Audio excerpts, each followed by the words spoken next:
Hi, how are you? My name is DJBlue PDX. I am the executive producer and community director for griffballhub.com. We are a micro faction of fun things that play sports inside of Halo.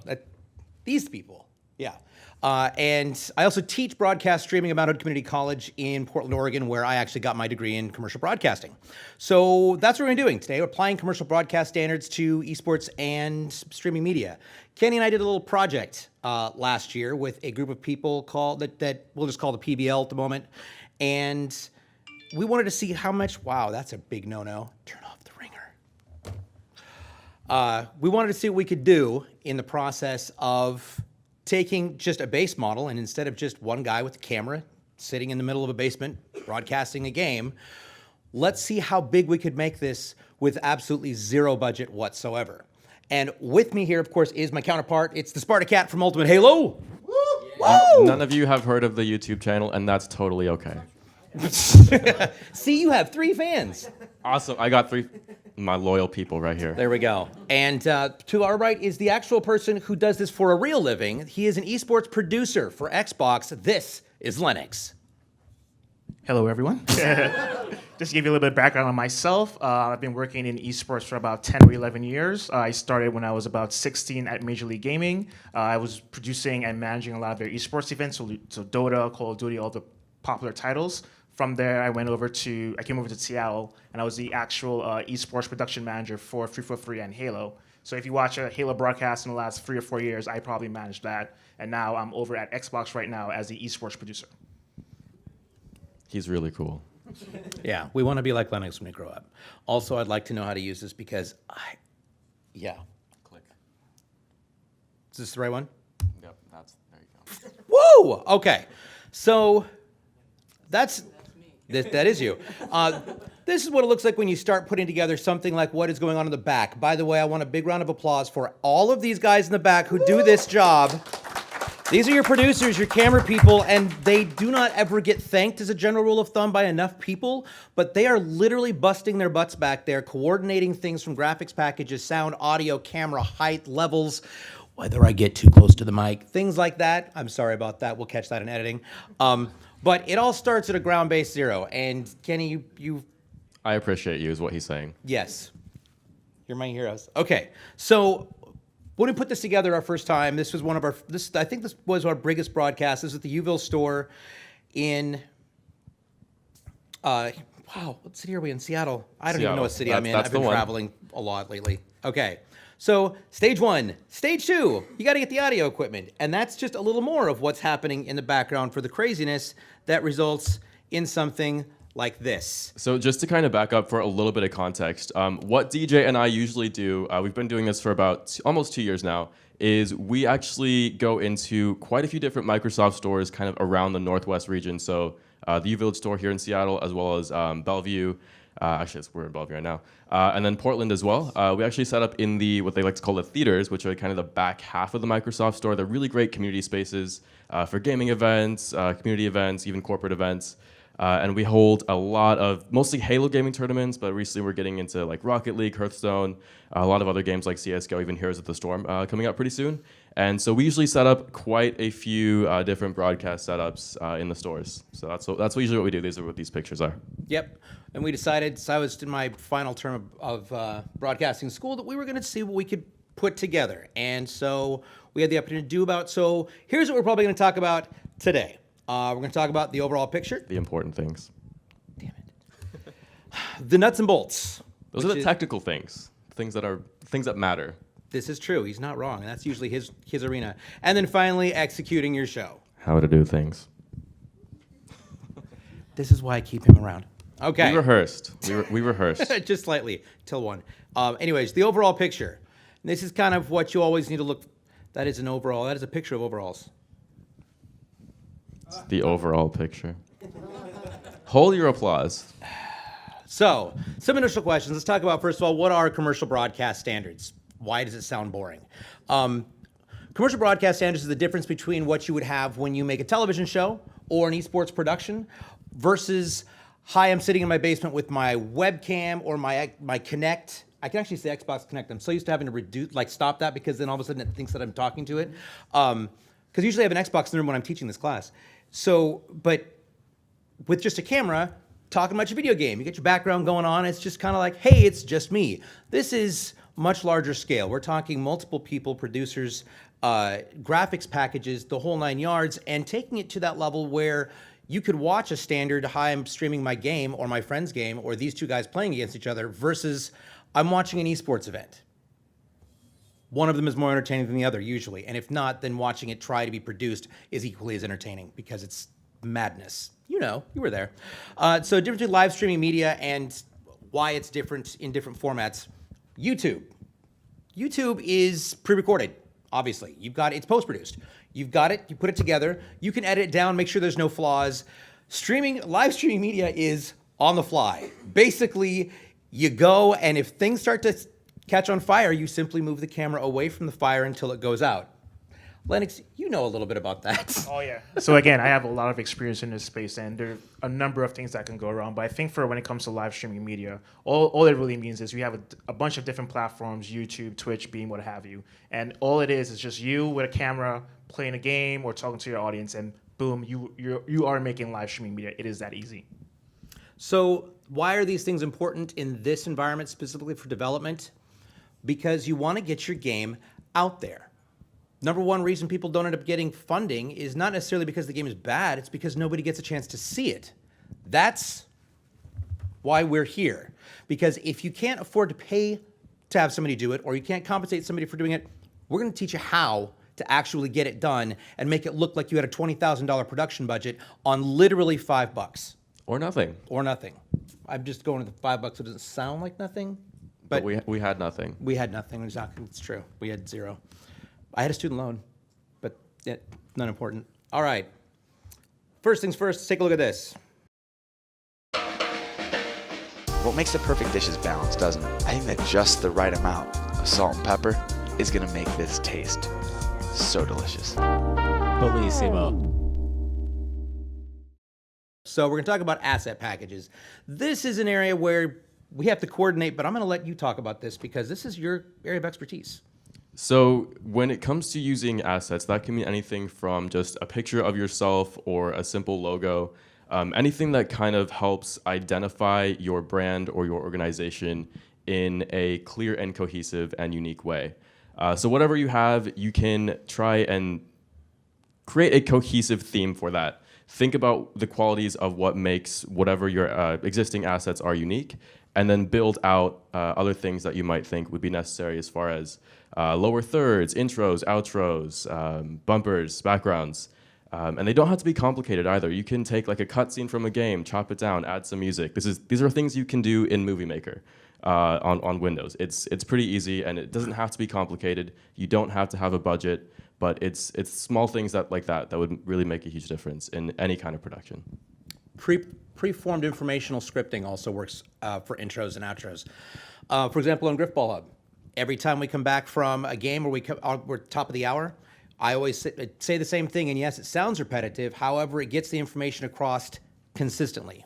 If you want to know what we're doing, how we do it, and how you can get involved in one of the longest-running competitive Halo leagues in the world, head on over to griffballhub.com. You can also follow us on social media. That's Facebook, Instagram, and Twitter at griffballhub. Please spell it with one F, because if you spell it with two, well, we're probably going to make fun of you. It gets the information out there. It's quick, it's kitschy, but it works. And talk about your game. How can people find your game? How can people get your game? How can people get into the testing of your game? And if they want to support you, how would they go about doing that?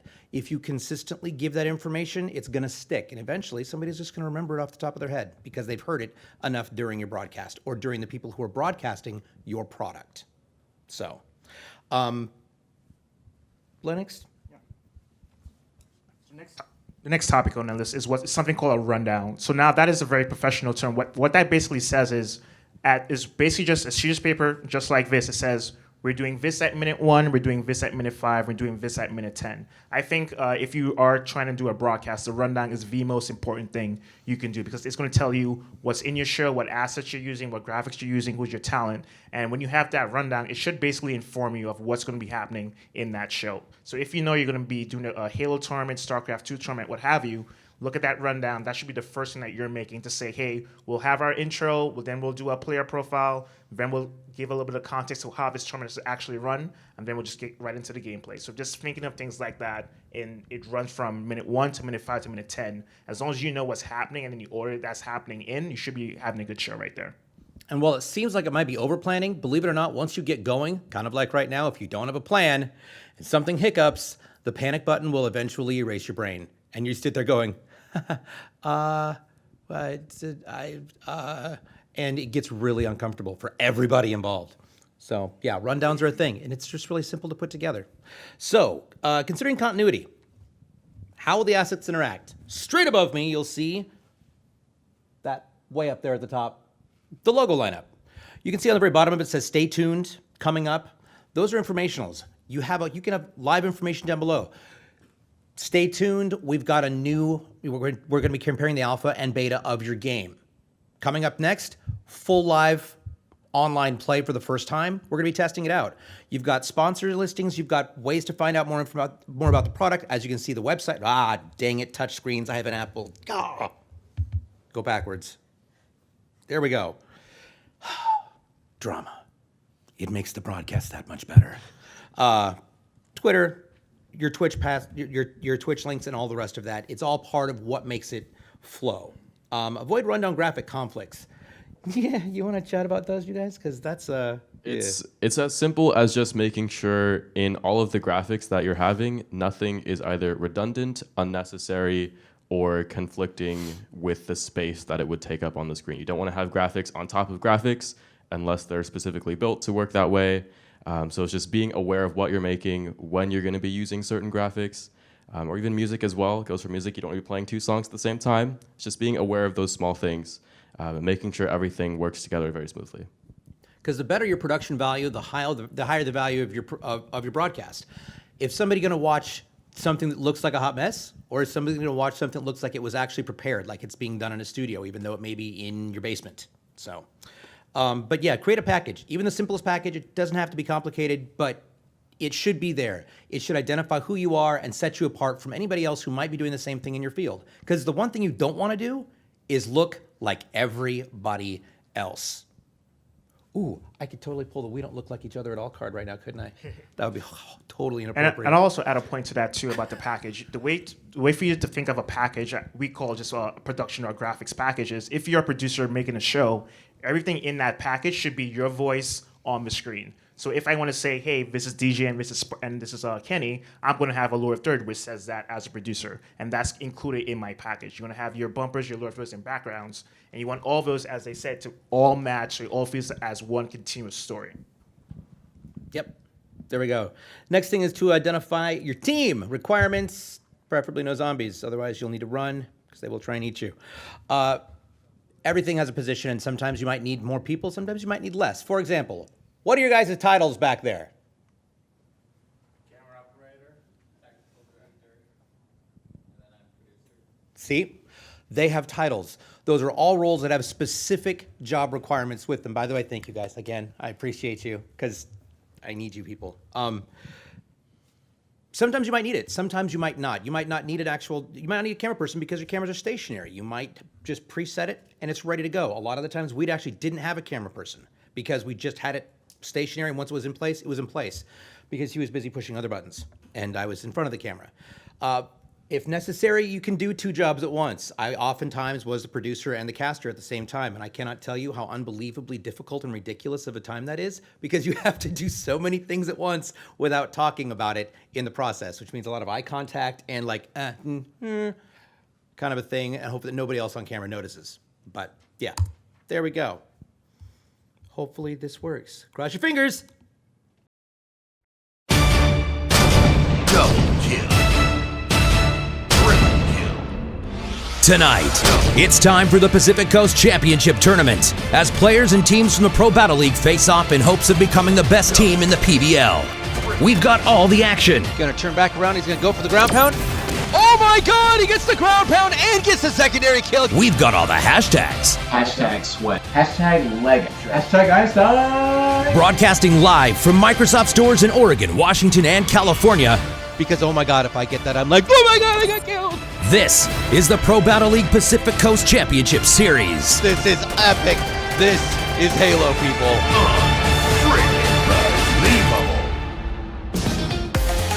Presented by Games Personal Gaming Environments. And now your host, DJBlue PDX.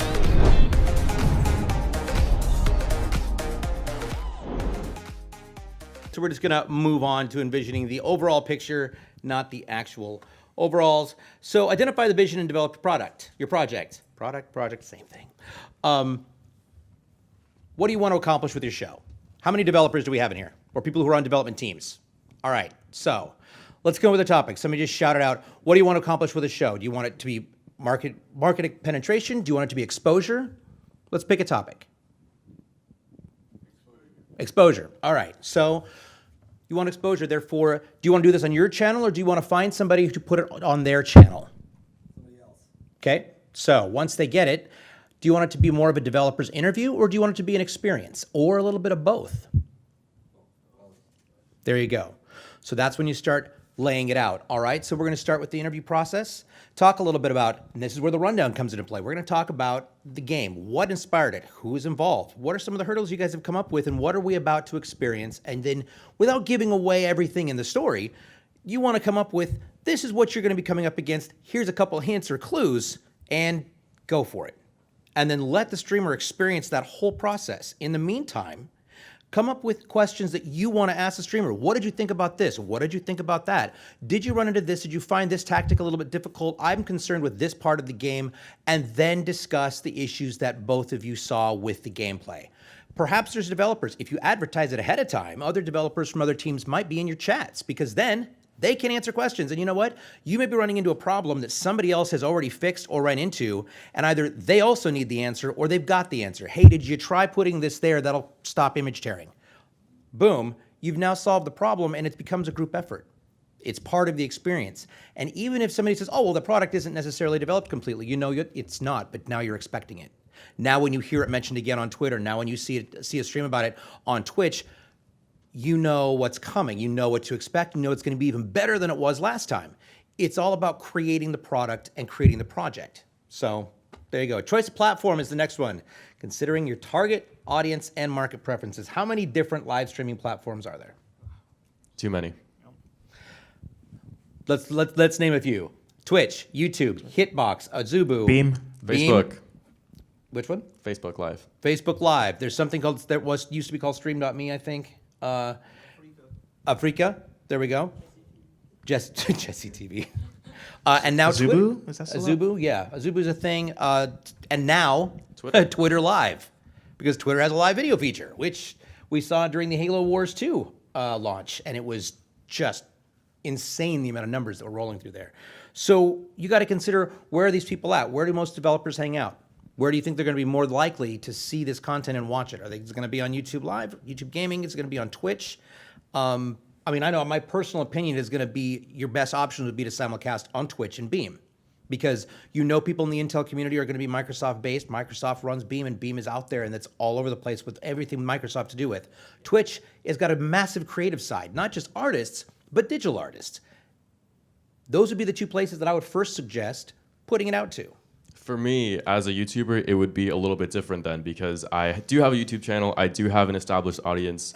They have the one website where they know to find all my content. So for me, my best choice would be YouTube Gaming, which is YouTube's live streaming. I don't have to separate my audience by saying, hey, I'm going to be live streaming, not on YouTube, go to Twitch. Then there's two separate websites, two different audiences. Not everyone's there. Not everyone's getting notifications when I'm live. So having YouTube Gaming available for me to use as a YouTuber is probably the most beneficial choice for me. So it just depends on where you are and where your audience is, figuring out the pros and cons, and then making the best choice based on those. And then integrating your products and messaging that resonates. Explain that one.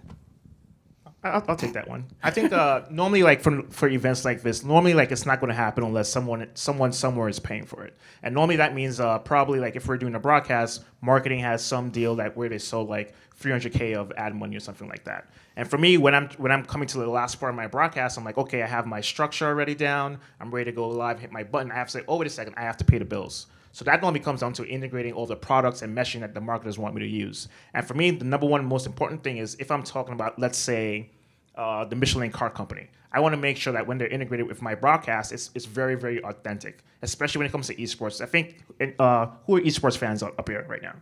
Like, I think we all know, like, once we see a sponsor attached, like, no, like, our spices is tingling. We're like, is this real or is it not? And if it's not real, we know that second that it's not, and then we are totally disingenuous to you right there. So for me, it's very important to me.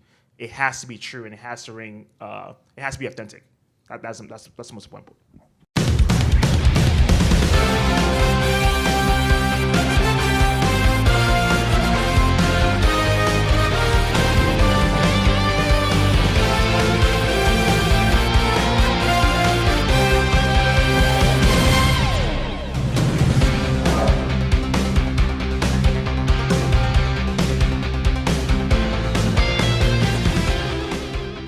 Building the overall picture, what makes you worth watching? And that's the real question, and how that's part of determining creating your team. Is this going to be something you guys want to do in-house, or is it something you want to bring in people from the outside to do? So by do that, you want to create your outline. Just like we had said earlier, get in depth, ask the questions, but get detailed about it. Why watch your stream about your product versus watching your stream and your product? What is the difference between the two? How do you increase your overall production value to make you more visually appealing than the other people who are in the same market area, or at least in the same on at the same time on Twitch? Specifically to Twitch, because I'm primarily a Twitch streamer. But you've got to have that one up to be able to get the rest of the viewers. And once that starts, you start rolling. You can also bring other people in and do a cross-tandem stream. For example, do either of your games have multiplayer feature on it, where you can network and two people from two different locations can play the game? Yeah? All right. So here's a thought. What happens if you end up with getting a team of streamers and we go at it in the same game from YouTube, from Beam, from Twitch? You've now just crested through 3 different platforms, same game, 3 different streamers. You've tripled your output. It's all about getting creative with how you roll through it. So talk about the target market and that fun stuff, because that was your area. Yeah, both of you. Yeah, I think it falls in line. Like, when you are starting your production, like, who is this product actually for? I think once you can answer that question, you'll be like, okay, my audience is a very millennium audience. They're all interested in esports. Okay, I'm going to go on Twitch. I'm going to go on Beam. I think from there, that's where you're making your decision of which website should this actually be marketed to. Should I reach out to IGN and put a stream on there? Should I reach out to Google, have a stream up on somewhere on Google somewhere? Things like that. So it's all about answering that first question: who is this content actually for, and doing what you have to do to actually reach that audience. And just because IGN sounds like a big name doesn't mean you won't get a mention in there if you send them something, send them a write-up or otherwise. I mean, and I use this analogy a lot, but I'm going to use it again. I know it's been used other places. If you think your idea is terrible, remember, somebody in a boardroom in LA said, hey, what happens if we put sharks in a tornado? And look what happened to that. 5 films later, and it's for some reason successful. Anything's possible. Send it off. Somebody may get inspired by what you do, and they may turn up the notch and get you the money that you need in order to make that thing huge. It's all about trying. You can't fail. You can only fail if you don't try. If you try and somebody says no, they said no. You're in no worse position than you were before you tried. But if they say yes, whole different story. The next thing is promote. Use an example here. For Griffball Hub, we have, when I started at Griffball Hub, we had 3.5 hours of programming a week. That was it. We have 11 hours of solid, consistent programming every single week, and it's continuing to grow. But to do that, we have to get the word out. We have to be involved in social media and be active on social media. For example, look at the 2 tweets up there.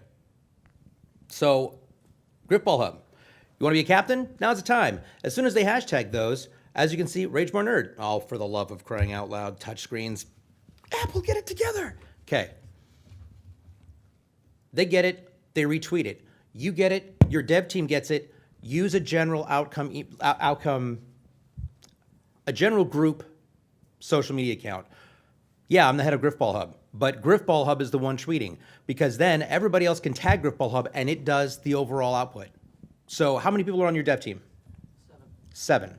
So, and the name of your dev team? Wow, that's a mouthful, and that's a long Twitter address. But if one of you sends a tweet out about the game, hey, we're going to be live streaming here, every single other person on that dev team, you tag the main one retweets it, everybody else retweets it, you've now got that many more different directions this is going to flow through.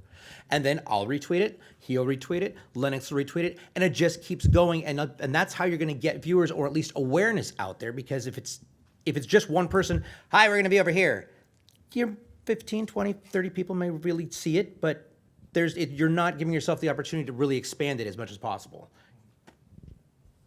Questions, comments? I think, kind of to elaborate on that, having an organizational account also kind of adds to your credibility. You don't have to question, who is this person? Who are they affiliated with? Instead, if you have, just for example, like a Griffball Hub Twitter account, the organization is kind of talking to you. The organization is speaking for itself. You don't have to look into someone's profile to see who they're affiliated with, if they're actually a real person from that organization. You just have the organization saying, hey, this is a thing that we're doing, or in this case, on the tweet that we have on the screen, the organization account is promoting someone who is already promoting something that was happening within Griffball Hub. So if you have an individual that's saying something, you can then amplify that using an organization account, which is a really nice thing to do. When you guys use that at Halo all the time, there's Halo, there's HCS. Oh, yeah. Definitely. I think what social media is moving towards nowadays is not necessarily about the individual accounts. It is that organization account where all I want to do is follow that one account. I'm getting all the news I need to know just from that one account. And I think a good strategy to use, if you are in charge of one of those accounts, you should be making content that people actually want to share. Like, so for instance, if we're doing a broadcast, one of my main goals is to send replays to that account so we can say, hey, check out what's happening on this broadcast. It's really cool. Come check it out. So that's just one way you can use that way. You could pull clips and put it off of that main account of great moments in the game. May have been complete accidents. It may have just been because of panic fire. Most of my great moments in a game are from panic fire. I'll just have you know, I'm really good at panic fire. Not really good at aiming. I can unload an entire clip at a wall and hit a person one time. It won't kill them. I'm really good at it. So but you pull those moments, you put them on a clip, and now you've got something that people look at. Media is are you going to look? What are you more likely to do? Look at a tweet or look at a tweet with a video? Most people want to touch the buttons. Push the button. Push play. That's all you have to do. Kind of like I keep touching the screen thinking it's not going to react. Ha-ha, it worked. All right. Now this is really your guys' area of expertise. We're going to talk about measuring your work. Not on a scale, but the value of metrics. Platform metrics. Which ones matter? Let's start with the big one, viewership. Yeah. So how many people were tuned into the Halo Wars 2 launch party? I don't think I can give that number up. But I would say it was a lot of people. But I would say for metrics, I would say metrics are very important, but just make sure when you are doing your broadcast, you don't live or die by your metrics. You should be using it just as a touch point, basically. Oh, my first broadcast has 10 viewers, and the broadcast I did last month has 100. Great, you're using your metrics and you're actually understanding that you are growing. And I think when it comes down to viewership, the unique concurrence and peaks, those are all just basic, just numbers for you to just give to your I would say your boss or whatever like that, to say, hey, my stream worked and here are these results. And while you're live too, you can also look at viewership. Most platforms, especially Twitch, is really good about having a really visible view count. Even YouTube gaming, the number of viewers that are watching at any given moment. If that's going up or down, depending on what you're doing, you can kind of gauge that as an audience reaction. If you're doing something and viewership is dropping very fast, there's probably something very wrong with your stream, or your content is just not grabbing people's attention and they're tuning out to go do something else online. If it's going up, that means they're probably doing something good, or someone just shared something, so capitalize on that. And I would say don't be afraid to tell your on-air talent as well, something good is happening, let's figure out what it is, let's keep the excitement growing, promote social media, promote other outlets that are also partnering with whatever broadcast you're doing. If it's a game, for that case, you could say, have people tweet it out, use a hashtag, tweet the organization account. So there's multiple steps that you can do just looking at viewership. It tells you quite a bit about how you're doing. It's also a good marketing metric, because if you want to be able to sell your product to an investor, to a potential sponsor, to somebody who wants to invest money in your game, you want to be able to say, hey, look, when we did this here, this is the response that we had. We made these changes and it went up. Obviously, that's going to occur exponentially as you continue with the development. Somebody's going to want to get on the ground level of that because if they see potential, they see interest, they see exposure, and they see a marketing potential that they can sell. And if they can see something they can sell, they can make money, and that means you make money. And what do we all like? Wow. Let's try that one more time so the camera can actually edit that last moment out. What do we all like? Money. Money and ice cream. Good call. Except for those of us who are lactose intolerant, because that means we like gas.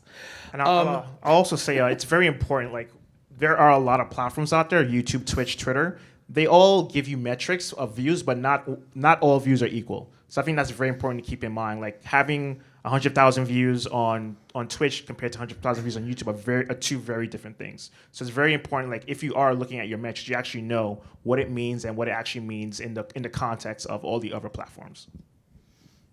Yep. And so finally, what does success look like to you? What would you guys feel would be considered success? How would you measure it? Is it just because, hey, I got 50 viewers in this last stream, I got 13 viewers, I got 13 followers, I got subscribers? The metric that determines how you feel about being successful about yourself, there's only one person that has to do with, and it's you. Don't let anybody else tell you this is what success means. No, that is not what success means. Success is what makes you happy. If you're happy, you're successful. And if you're not happy, why in the name of God are you doing it? Do something different. And honestly, at the lowest level, it doesn't even have to be numbers. It can be, it's my first broadcast. I set up everything. I got OBS or Game Show. We'll get into the software in a bit. But you can just say, I set up my first broadcast and I got online and I was streaming. That can be success as well. It doesn't have to be, I got 1 million subscribers. I'm now the #1 person on Twitch. You want to set realistic goals for yourself as well. Yep. Did you say realistic or real estate? Realistic. Gotcha. Okay, cool. All right. Next up, the nuts and bolts. Those little things that go together to make things like this not fall over. All right, going technical without going nuts. Well played. All right. Technicalities. Now that looks familiar. Gee, Lennox, where's that picture from? Oh yeah, I think you guys. Yeah, so I think this is a picture from the Halo studio over in Redmond. I believe this was for our Halo 2 launch. Halo Wars 2 launch. Yeah. Yep. So basically, those are what you call production trucks. Those are the highest levels you can do in broadcasting. That makes sure that your signal is going out to the world and the world is getting your signal back. Not everyone needs that type of production. That's just for basically just redundancy, just to make sure that your stream is going live. But if you're just starting out, normally all you need is a simple PC. By simple, though, there are some ramifications to consider, and that's what we're going to talk about right now. And I'm going to give a real quick plug to that one because I have a producer, one of my production teams in Europe. He has an incredible upload speed, handles most of our European League games, except when he started streaming on a laptop. And his little laptop, although his signal up and down was phenomenal, his laptop was a Core 2 Duo, and wow, you want to talk about lag and destruction? We burned that laptop up in about 30 minutes. He was like, oh my gosh, it feels like it's on fire. And then it just went dead. And I lost all signal. I'm like, what? Where's this? We'll be right back after these messages. And we got no signal whatsoever. We burned his laptop up because we didn't quite have the right hardware profile. So you got to consider everything involved. Everybody here knows the basic concepts of what's being said here. Processor, GPU, RAM, you guys understand what all this means, right? Yes, if you don't, raise your hand. Am I the only one who's going to say I don't? Okay, cool. So your processors are CPU. Most of the time an i5 will do. I always recommend an i7. If you need to know what those are, the difference between them, I would ask somebody here who's got the name Intel on one of their shirts because they're smart, and they're most likely smarter than all of us in this room. Mostly. Well, Intel, that's what they do. Your GPU is your graphics processor. How many people have heard of NVIDIA? Yay! Let's name some other graphics card people that are used for high-end gaming.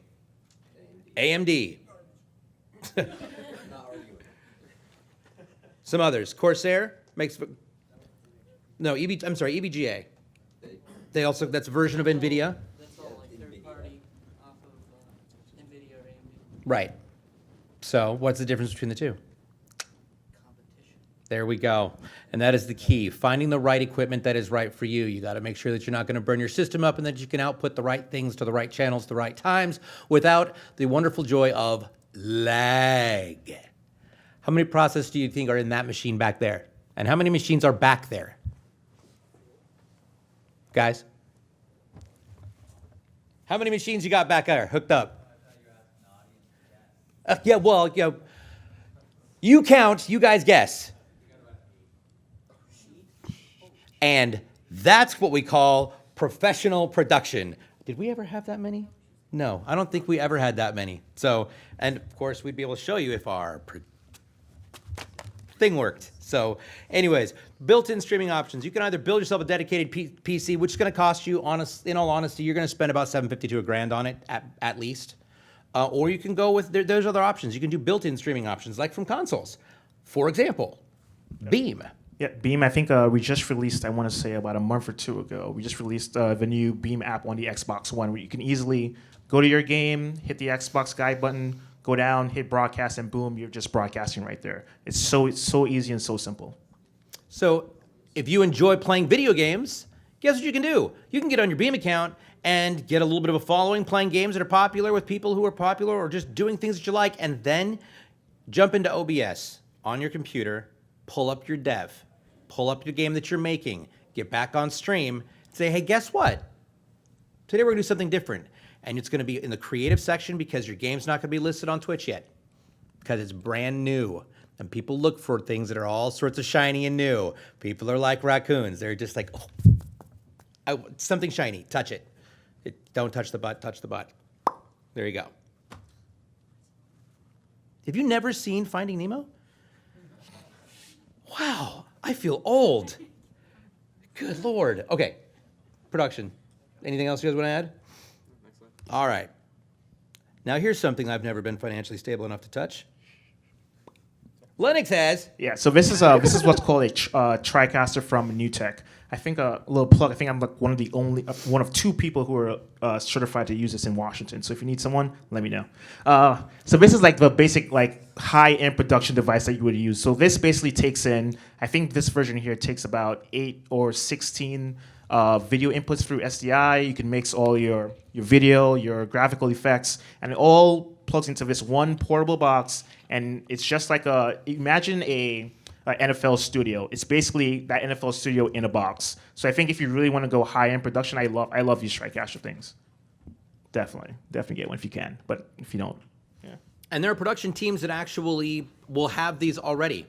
And if you want to get involved with their studio to get some airtime with your product, they're the people to ask. Hyper RPG is a local studio. They've got a studio up here at the PAX Studios, and then they've got a streaming house down in Burbank, California, that is both phenomenal. They're full production houses, and they do a lot of dev streams with new indie developers because they love just playing new things and helping them find out what's broken, helping them find out what's not broken, and then figuring out why it is they can't get past a certain level. It's usually hilarious, and it's funny to watch them try.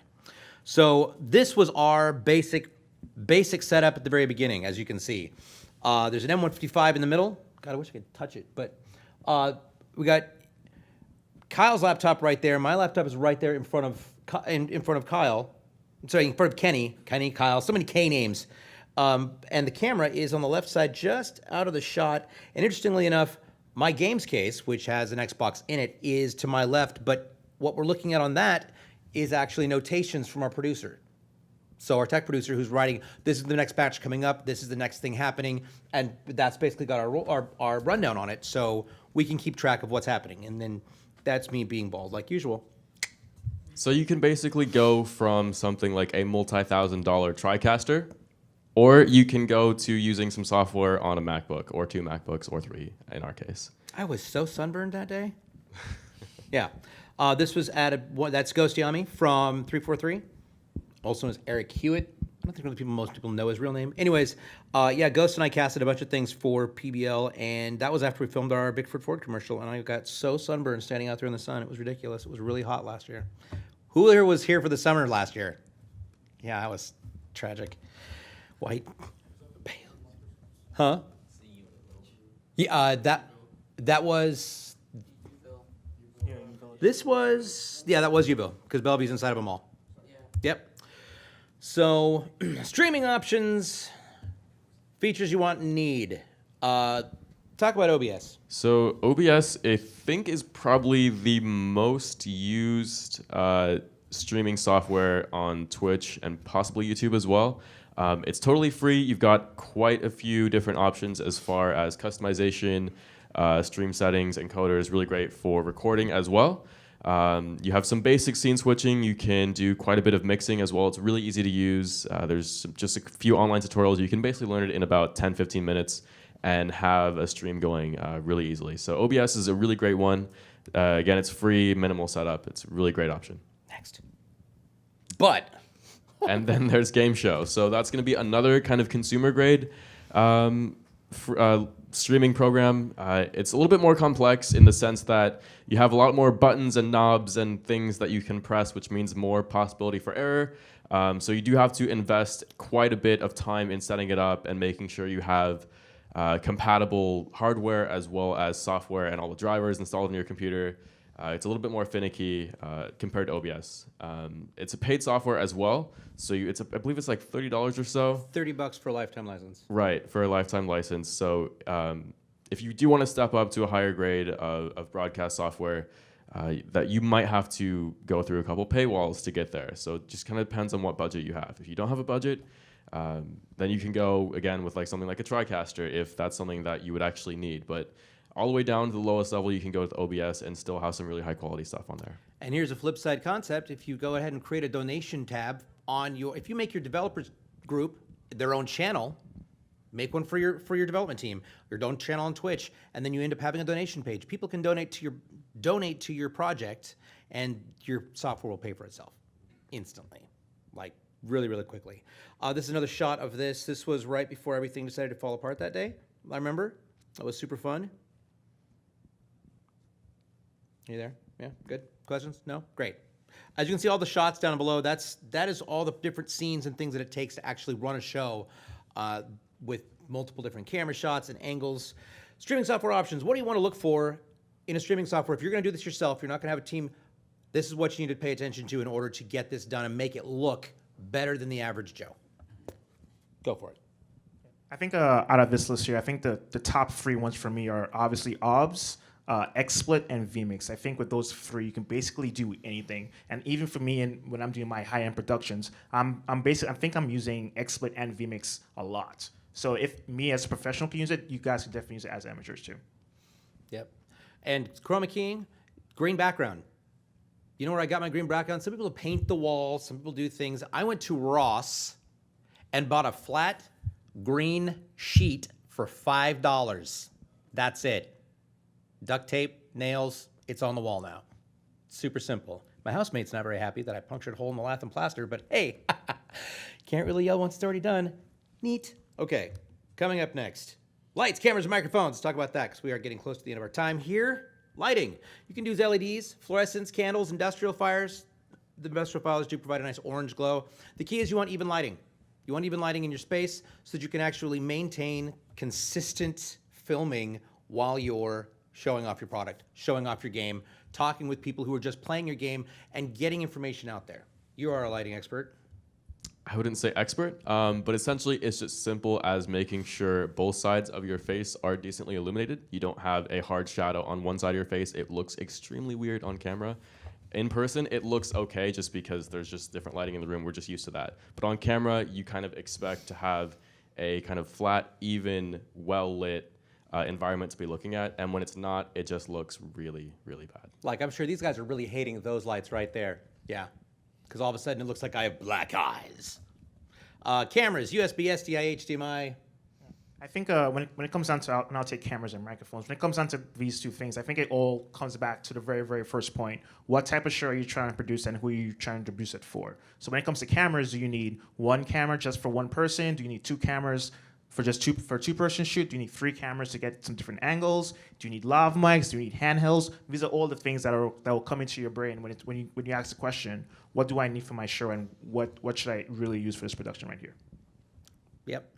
As far as mics, one last thing I'd like to say is if you go with an XLR mic, get a USB mixer that actually has all those hard lines in it because it'll make it a lot easier in that sense, a little more of an investment, a little bit more of a balancing process, but the quality of the microphone and what you're going to get out of it is going to be much better. But if you're just going for basic, get a USB mic, get a Yeti.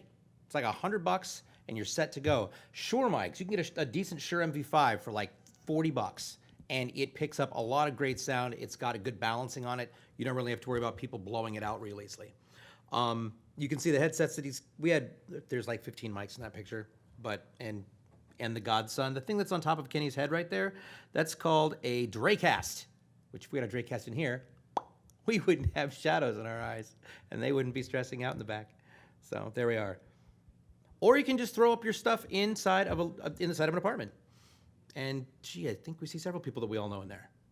And again, we're going to touch on this a little bit more, but this kind of looks like a mess of computers and monitors in assorted areas. But it was all connected, it was all networked up, and everything was running very smoothly. And it doesn't matter how it's set up, if it's working and it looks good on camera, that's all that matters. Yep. It doesn't matter how ugly your setup is, like we have it back here. If it's functional, it's functional. So finally, killing/executing your show without executing each other. This is well, we're gonna bowl through this real fast so I can get to the final points, because this is kind of in there. First of all, the value of personality. If you're not entertained by the person talking to you, you're gonna get really bored fast. And what's the first thing you're gonna do? Change the channel.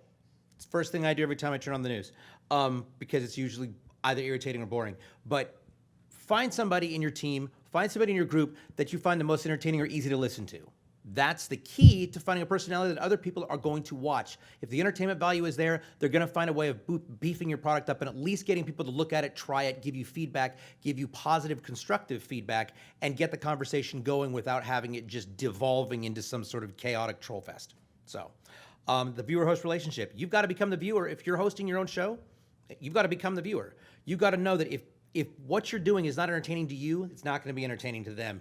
And you need to give the viewers a voice. So the people in your chat, they're there to chat. Ask them, talk to them. If there's other people that you're interviewing and they have questions for the other people on your team, boom, they can throw them in there. Make sure that you're talking with them. Make sure that they know you're reading what they're saying. You're getting answers for them, because then they become invested in the show. They're part of the production. They're part of the experience. They're part of the stream. And that's definitely valuable. So I think Lenox can also speak on this a little bit, but essentially the viewer is everything short of being there with you in the room. The best broadcasts will immerse the viewer, everything short of them being able to tell you what they want to see. So then it's about having that awareness. If there's technical issues, I mean, that's kind of something that your production team would be aware of, but as far as actual programming and content goes, making sure that it's something that your viewer would want to see, and they might say, hey, this is something that I want to see more of. Making sure that's on your stream is pretty paramount to the success of pretty much any broadcast. I'm going to skip over program containment real quick because we are getting short on time, but it's pretty simple. If something goes down, don't acknowledge it. Just smile and move on. Like, our videos aren't playing. Great! And we just keep going. The final thing is perspective dynamics. Who knows why I moved everybody to the front and center of the room? Coordinator at a local produce company has a severe weakness for pay-to-win mobile games. Delirium. That's pretty epic. That is pretty epic. You know what's really fun? Going through a drive-thru and ordering like that? Because they freak out. They're like, wait, are you a real person? No, I'm not. But I do need a burger with bacon. And yeah. You just made that guy sound like a badass. Oh, yeah, absolutely. Badass. So, well, it's like if they say that you sound Irish, it's like they don't understand why it's mixed strong side. You just say, because it's not pronounced mixed strong side, it's MC strong side. Maybe every time I just like do anything, I just need to have that voice Totally. announce me. Done. Wherever I go. I walk through the door. Yep. It's strong side. I go to the bathroom. It's strong side. I go. Wash your hands, I open strong the side. refrigerator. Would you like some milk? Strong side. We'll just program everything. We'll have ourselves a nice little, just a nice soundboard. Perspective dynamics. That camera isn't picking up anything from that mid-row back, correct? Yep. So right now, this room looks a lot more full than it did a minute ago because you're all right here. It does not matter what kind of nightmarish disaster of unholy levels is going on around you. All that matters is what the viewer can see. if what's in this perspective right here is golden, you're good. There could be 3 cats having a fight and some dude on fire on the right-hand side. It doesn't matter because all they see is, hey, welcome back to the show. Right now, we're going to try this new game called That Thing. And that's all that really matters. In this shot, Strong Side and I were trying to get it together because he didn't have his earpiece in and I did. I had Kenny talking to him, but he couldn't hear Kenny, so I'm having to try and communicate without actually doing it aloud. What he's trying to tell him through my earpiece that's underneath my headphones, that I've also got him coming through my headphones, and we just had disconnects in 3 different stores. So we're trying to re-coordinate all those stores and figure out who was actually on next while not going onto dead air and conversating. He's saying things, I'm making him laugh, and then we're losing track, and it was chaotic, except nobody knew because all they saw was us goofing around and having fun, and we actually gained viewers consistently through that whole thing. So, community management, moderation, make sure that if you've got a chat and things going on, you've got a developer on hand, so that any questions that don't get asked get answered in the chat. They ask a question about programming, C++. Maybe there's a question about the 3D modeling in a certain area that you're not quite sure about. Have somebody on hand in the chat answering those questions, and if they speak, and I don't mean it this rudely, if they speak geek back. But if they don't and they're asking a general question, make sure it's understandable and comprehensive. That way you're not losing them, and you may be inspiring somebody else's interest in that area. Advertising breaks and commercials. We're going to skip over that one for the time being. If you have any questions, by the way, you can always hit us up on Twitter, and we will answer all of your questions, or right here, because we'll be around all day long. And when it's broken, yes, laugh, because that's really all you can do. Finally, do anything you want, and your dreams will come true within reason. I can go to every single sports bar, and when they ask me what I would like, I can always say I would like a Maserati. It's not necessarily going to happen. I mean, there are statistics that say that at least 1% says that I can, but that's probable dynamics. Set reasonable expectations with your team. This is what we want to do. More importantly, and this is just my personal passion, if you're having fun, you're having fun. If you're not having fun, what the hell are you doing? It makes no sense to me. So enjoy yourself. If the show is fun, for me, if my show is fun, if the production that I'm putting together is enjoyable, that's my expectation. And I think part of this also kind of fits into the pre-production phase as well. When you are creating your rundown, even your assets for your graphics, making sure that it's all reasonable, it's all practical and relevant to what you'll be doing. I'm not sure, Lenox, if you can talk too much about like Halo Wars 2 Live, about how that went.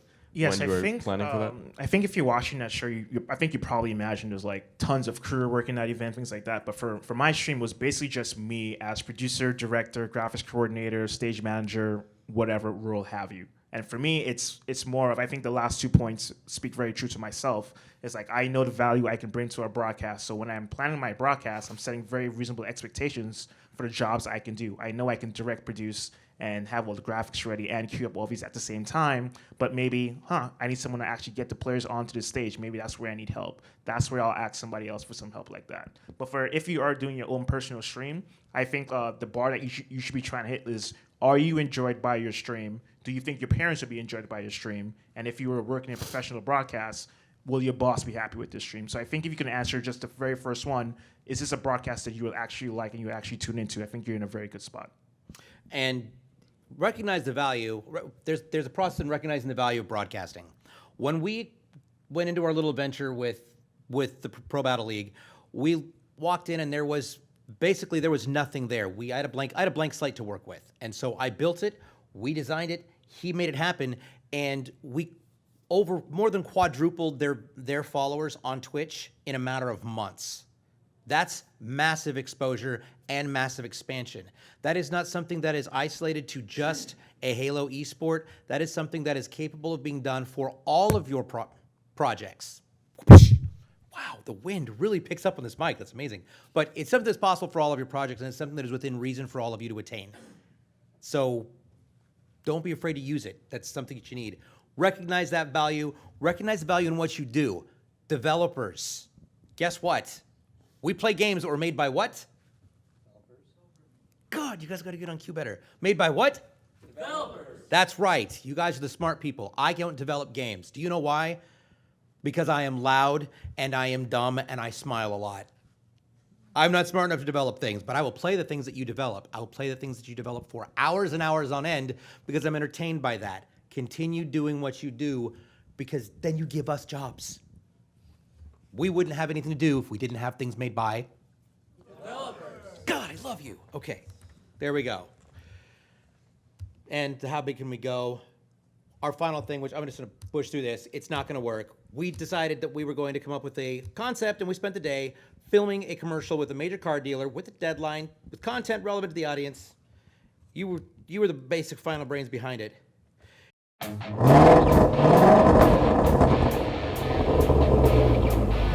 God, that's so hot.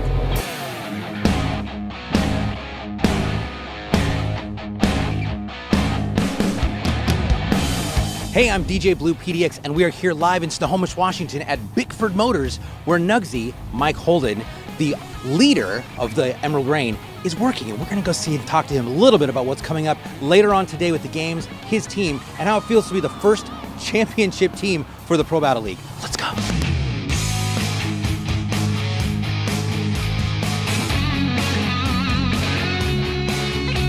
I'm Pro Battle League and Xbox Live's DJBlue PDX, and I'm here with the captain of the current reigning Pacific Coast Championship team, Nugsy from Emerald Rain, also known as Michael Holden to professional people. Man, it feels good. I've never actually had someone say that out loud to me yet. That's a good ring to it. Now, how long have you been playing competitive sports? Competitive sports, man, since Halo 2. So way back, 2004. Now, how long have you been playing together with the people that you're on the team with on the Rain? A couple months ago, actually. It all started with a GameWorks tournament here in Seattle. Kind of rounded them up last minute, said, hey, I wanted the best talent I could find, and told them, hey, we got a tournament to play in.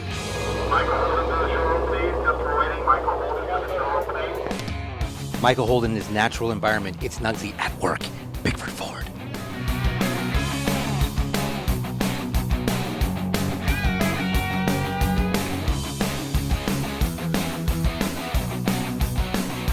I've been doing this for about 2 years. I will show people all the new technology that comes out for all these new cars in 2016, 2017s.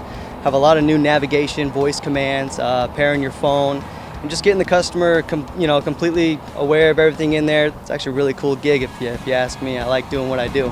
What is your favorite vehicle on the lot, honestly? You know, it used to be the Mustangs. It still really is the Mustangs, but the F-150s have been starting to really shine in my eyes. Because the aluminum body, I mean, these things are lighter than ever, stronger than ever, and they're just coming out more beefier than they've ever been with EcoBoost engines. That's amazing. Pretty awesome that Washington's got a community, and I want to go up against Minnesota's community as well as Atlanta and all these guys. You know, it's really great that PBL kind of gives us the foundation to work in. So, yeah, Minnesota's the one I want to take down, really. Well, thanks so much, and we look forward to seeing what you can do later on today.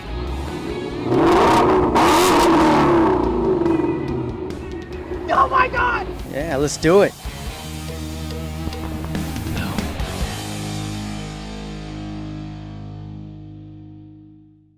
Thank you, guys. Does anybody have any questions before we do that? No? All right. I'll say one thing. If you are a developer in the room right now and you do not have a live stream right now on Twitch, YouTube, Beam, what have you, you should get one. I think broadcasts are the #1 way for you to engage with your audience. So please start streaming your content. That's it. And thank the guys in the back. Woo!